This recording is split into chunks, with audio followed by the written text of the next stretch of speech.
It doesn't really matter if you're overeating or undereating, if you're mindlessly consuming junk food or meticulously tracking your macronutrients. Emotional eating is never really about food.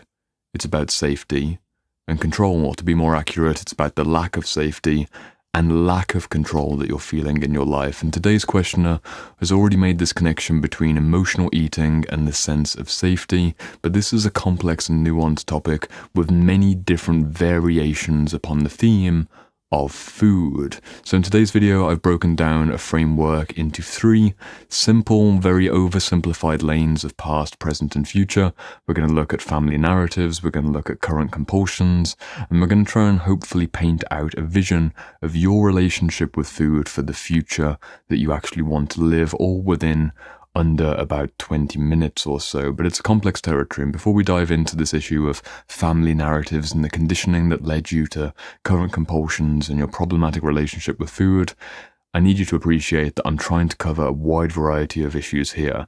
There is a distinct difference between someone who's chronically obese and maybe in a purging mentality and someone who's more towards the shrinking away from the world and not eating for days at a time. There's extremes along the spectrum. There's also someone who's meticulously into the fitness and organic food and making sure they've got their blood work, and that's one whole level of the spectrum, compared to the opposite, which is whatever fast food you drive by on the way back from work, you'll just mindlessly put into your mouth, or maybe staying up late at night eating ice cream or otherwise being overstimulated on whatever particular item of food you take into or don't take into your body. There are specifics within certain disorders, so I'm not going to perfectly hit the mark on someone who's overeating and 100 pounds overweight as someone who's actually 100 pounds underweight, and they're very different situations of unhealth. What I'm trying to focus on here is giving you the opportunity to maybe have an insight or two about how you got here, what's happening at the deeper psychological level, and then also using your own adult intuition and adult rationality to help you paint out a vision for a better relationship with food in the future. Let's start with family conditioning. The first aspect of this conversation: what did you learn from mom and dad, from brother and sister, from auntie and uncle when it came to food? Some typical stories that people tend to have is you'll eat all the food on your plate and nobody leaves until we're done, or you will eat what's there no matter what, or maybe there's a different narrative of food's difficult to come by and you don't have the kind of food that you need for your body that's healthy and well put together. Maybe you have an opposite story where you have your mother making beautiful home-cooked meals and there's a sense of you better appreciate the meal and need to eat everything that's there, or maybe there's all kinds of situations around food with your mother's overeating or your father's undereating. Maybe your mother's hooked on substances and your father is a fitness fanatic. There's so much conditioning which happens in those early years which really forms the foundation of safety or unsafety in relationship to food in particular. And one of the major challenges with people who are trying to overcome any issues with eating psychology is that you can't fully bypass the issue. I'm personally 5 years sober from drink and drugs because I don't need drink or drugs to be able to survive, but I do need to eat at least once every few days. So obviously I need to eat every single day, but for the pure survival level of I need food in my body, I need at least one good meal every day to be able to survive. You can't bypass the issue. I'm not recommending that. For some people, fasting is fantastic. For me personally, I enjoy fasting for about 16 hours a day. I've done that for over a decade. I've enjoyed periods of fasting for multiple days at a time, but that's probably not the appropriate conversation where there's going to be people watching this video who are already in the self-restrictive mentality from a very unhealthy or damaged place, or maybe they see that as something which they're going to uncalibratedly try. The issue with food is never truly about food, but at the same time, paradoxically, you can't escape the issue of food overall.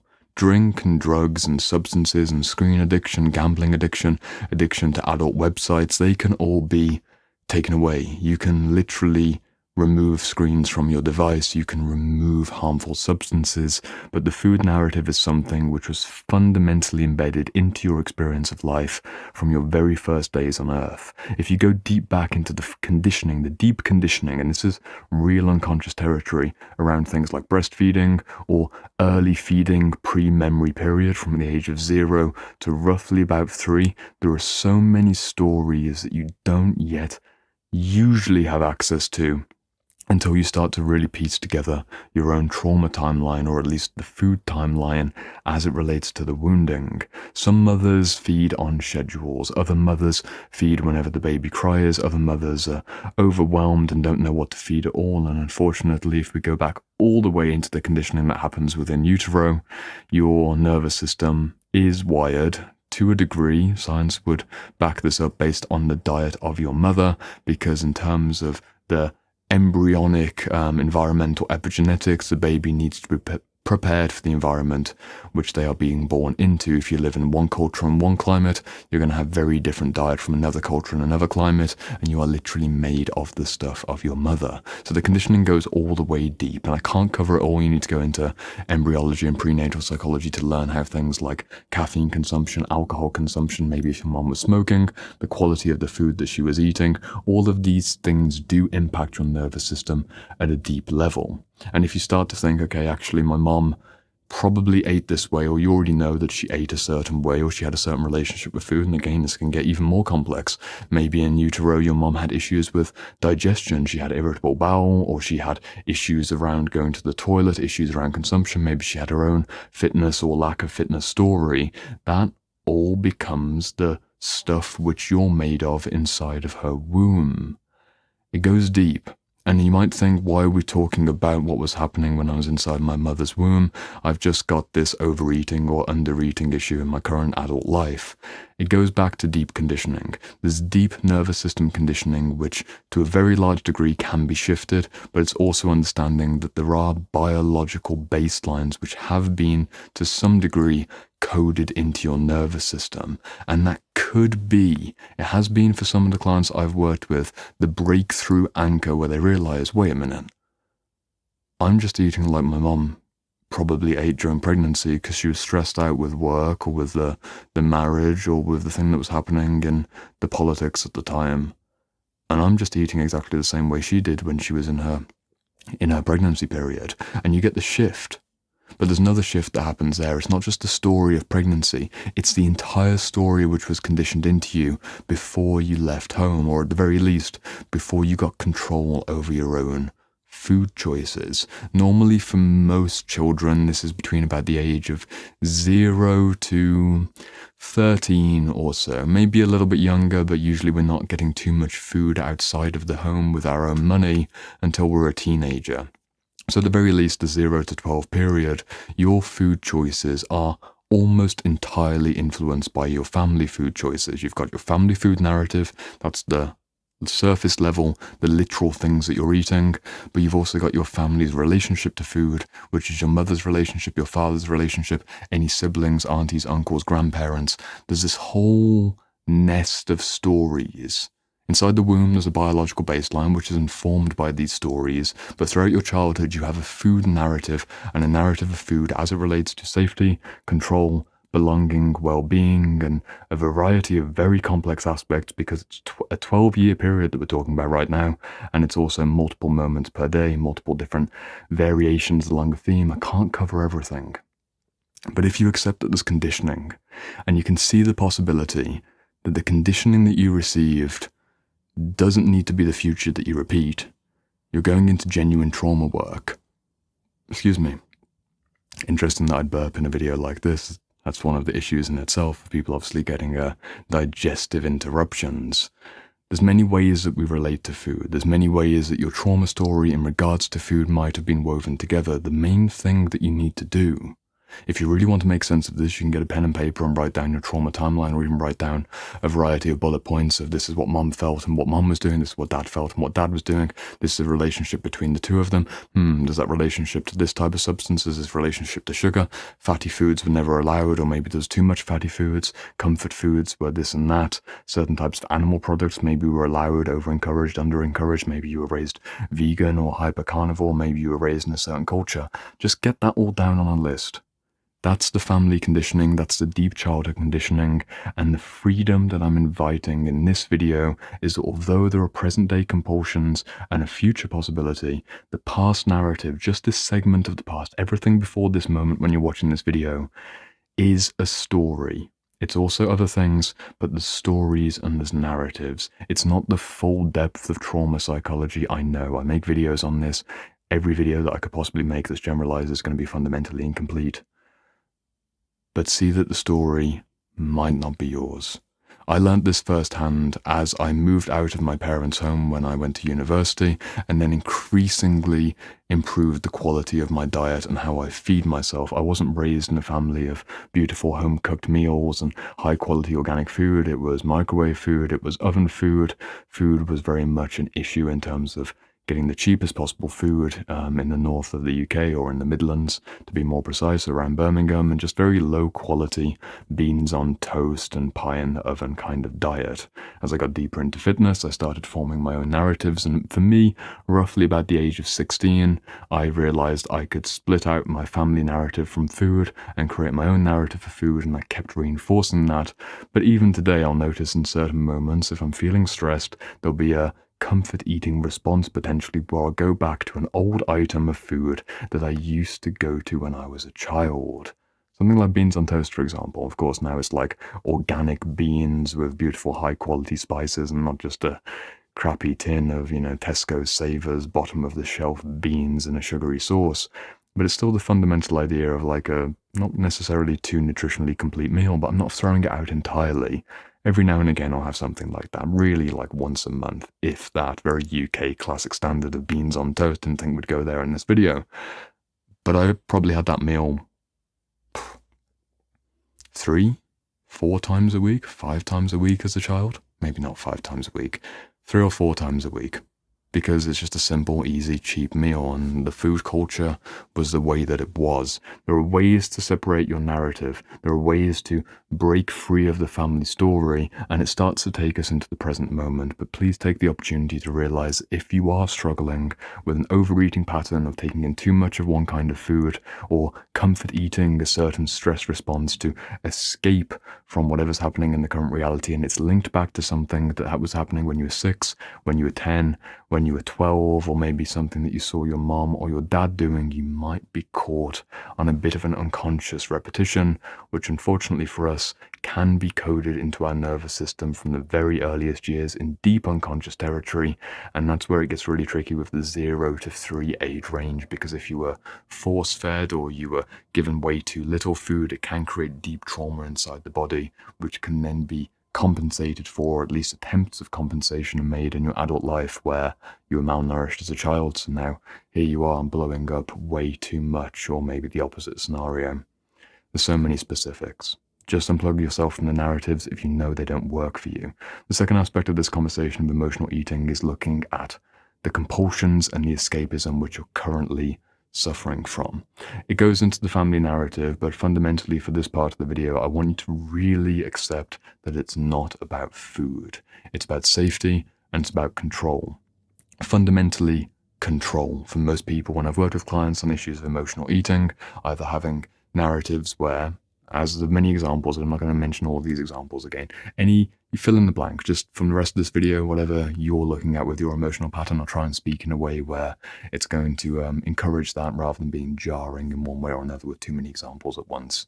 The issue of control is something which you really get to focus on in the present day moment, because if you can catch yourself in the moment of awareness where you're either restricting or over-consuming, you can step back from the pattern and look at the wider situation in your life, your family, your friends, the fulfillment that you have in work, the fulfillment you have in your romantic relationships, your personal well-being outside of the question of food, your relationship with God, your relationship with your soul. all of these other elements of your personhood will be tied into the issue of food, because you can't escape the issue of food, because you need to have food every single day. So when you've got the opportunity to distance, escape, or otherwise kind of pseudo control a broken or damaged area of your life via food, that can be one of the major patterns that people get caught into. It's not groundbreaking, revolutionary advice or guidance. I know you've heard things like this before of, yeah, if I've got a difficult argument with my girlfriend or boyfriend, I'm probably more likely to either overeat or over-restrict, and that's where things like purging disorders come up, usually in adolescent girls. It's a classic. Of course, it happens in boys as well, and it's not just adolescents, but the primary demographic of what's happening with purging issues with adolescents is all of that low self-esteem and self-hatred, negative self-talk, and lack of belonging in the world. The ability to control that and be really fixated on something that's within your control then becomes the dysfunction itself. You don't need to be at the full end of the extreme, and of course it's very sad situations when people seriously damage their health within these certain types of dysfunctions, but stripping it all the way back, the issue of control is something which can be addressed through tangential means, which might sound disvalidating. It might seem like I'm underplaying the emotional eating issue, but imagine a world, imagine this, your family life, your friends, your relationship with your romantic partners, your relationship with God, your relationship with your career, your relationship with your own creativity, your soul, your body, every compartment of your life is 90% perfect. There's no leaky holes, there's no broken foundations, there's no war about to happen. You're not in worry and anxiety and threat and ambiguity. I'm going to bet that for almost every single person watching this video, wherever you're at on that scale of dysfunction with emotional eating, it's going to be lowered, because you're not needing the food to be the measure of pseudo control to try and fill out the lack of control in the rest of your life. It's one of the things that I've noticed when working with clients one-to-one. When a food issue has been a major issue, yes, we look at the thread of the overeating or undereating being the primary examples, or the quality of food, or maybe a family narrative, but we're not just fixating on emotional eating. I'm not saying to Mr. or Mrs. Client every single session, week in, week out, okay, let's go back onto the issue of food. We're looking at that. We're talking about that maybe 15 minutes of a 2-hour session, if it's not a session specifically dedicated towards eating psychology. We're looking at the other areas of their life and trying to create more safety and more control, more feelings of autonomy and empowerment to create a general environment of well-being, so that the old compulsive patterns that get triggered don't have that instant sway, that instant getting carried along with the old pattern. Creating the space from anxieties and triggers and stress responses, because you genuinely, unavoidably have a less stressful life overall, allows for the space to change the pattern. You need that window of awareness. If the window of awareness feels like this, or maybe it's even crossed over and you feel like things happen and you don't realize how you just ended up in the kitchen or just ended up in the bathroom in a compromised position, your window of awareness is too closed in, you're overacted, you're overcharged, and you haven't got the awareness, unfortunately, just yet to catch the moment before it happens. This is where like proper addiction psychology comes in, and it relates to things around drink or drugs or substances. If you can break open that window of consciousness, those few seconds where you have the ability to not get up or not go somewhere or not do something, that's where it starts to be built. There's deeper psychology to be played into, but the main thing you can do in the present, it's very paradoxical, it's to not look at the emotional eating issue so directly, but to instead look at the emotions in the other aspects of your life, because the emotions are tied to the eating being the symptom, and it's fundamentally about control and safety.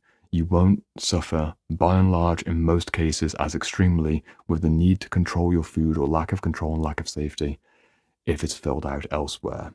But this is where we go into the third aspect of the conversation. I know the previous segments are still fundamentally incomplete. Again, trying to do as much as I can in a 20-minute YouTube video, and this is one of the challenges of YouTube overall, which is why you are welcome to join me inside the Shadowwork Library, which is my mixture between a master's style seminar room and private therapy sessions, where we've got focused curriculum, we've got multiple modules on trauma and wounding, inner child wounds, a big one that I didn't get to cover. You can join me in the link in the description. I've just updated the sales page so you can see way more of what's on the inside, including a lesson by lesson breakdown of all of the main lessons across the 9 modules. But I'll leave that in your hand, and we'll continue with this YouTube video to wrap it all up and try and give you something that you can take for the future. The final aspect of roughly addressing the emotional eating challenge is that you need a new narrative. Simply said, if you're in the moment in the present right now with me, where you can see the compulsive patterns and you're willing to create overall emotional safety, you've got 2 directions which you need to pay attention to. The family narrative from the past, which influences the current compulsions, but then the current compulsions can be also influenced imaginatively by a future vision of how much better your relationship with food could be.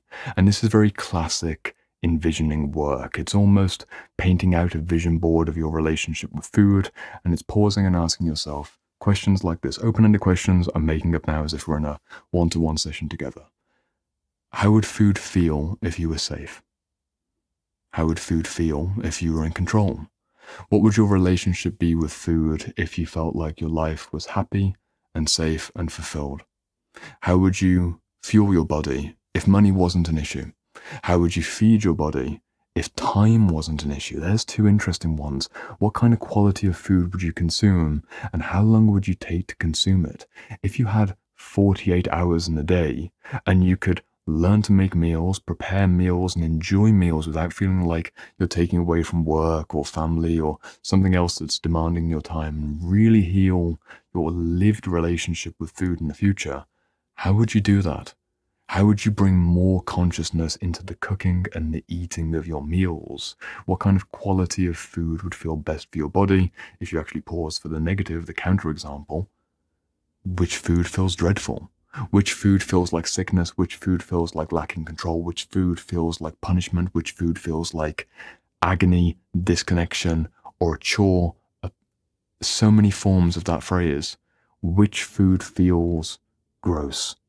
And don't consume it. Of course, there's twisted psychology sometimes where very healthy options can feel gross, and that's usually where deeper childhood trauma work needs to be done. If you had a certain family narrative around not eating healthy food, or healthy food isn't something for us because we haven't got the money for that, only rich people can have that money, that goes more into those issues. You can't bypass fully into the future or into the past, but if we're going to focus just on the future narrative aspect, you do have the ability to sit down or even just listen in this moment and paint out a new vision of your relationship with food, where the emotions around food are significantly anchored in healthy, expansive, truthful feelings, rather than the old feelings of damage and distortion.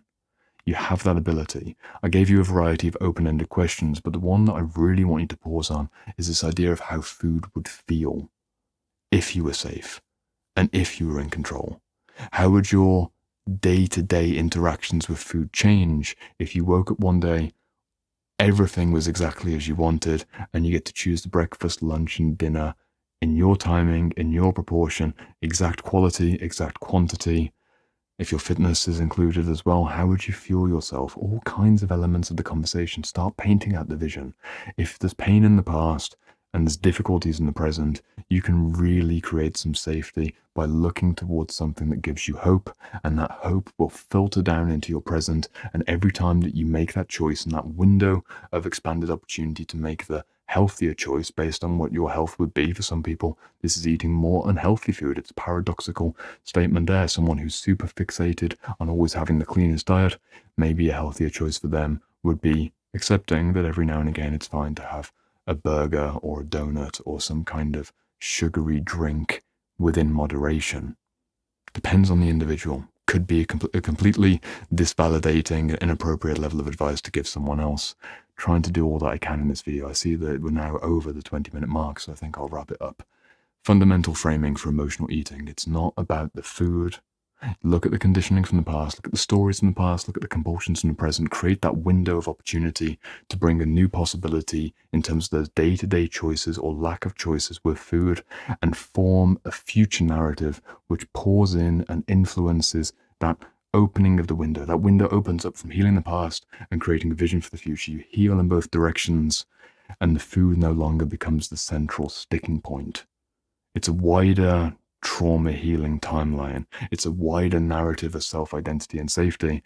And at the very least, I hope this video has been useful for you. Once again, I do recommend that you come and join me in the Shadow Work Library. It's the best work that I've produced in my life. It took 4 years of research.